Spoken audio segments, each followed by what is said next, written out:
Que se passe-t-il entre la Turquie et l'Union européenne un an après l'accord sur les migrants? Pour bien comprendre cette tension croissante entre Ankara et plusieurs capitales européennes, il faut faire un pas en arrière. Après le coup d'État raté en juillet 2016, suivi par une violente répression de la part du gouvernement, le président turc Recep Tayyip Erdogan a proposé une réforme constitutionnelle qui vise à renforcer ses pouvoirs.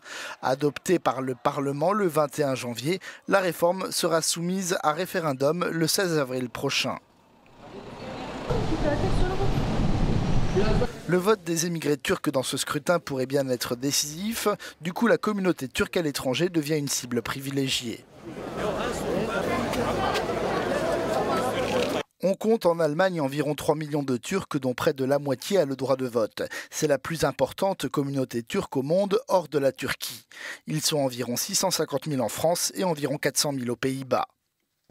Ces rassemblements pro-Erdogan en Europe et la présence d'hommes politiques turcs ont donné lieu ces dernières semaines à des passes d'armes entre Ankara et plusieurs capitales européennes. Sous prétexte de sécurité publique, plusieurs meetings ont en effet été annulés, notamment en Allemagne. Avec la crise diplomatique entre la Turquie et les Pays-Bas, la tension monte encore d'un cran.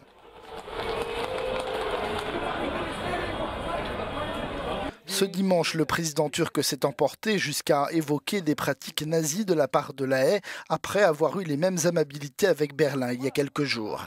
Recep Tayyip Erdogan a prévenu que les Pays-Bas paieront le prix pour cette attitude. Selon plusieurs analystes, il a tout intérêt à jouer sur la fibre nationaliste et le ressentiment vis-à-vis de l'Europe pour marquer des points alors que l'issue du référendum apparaît très incertaine.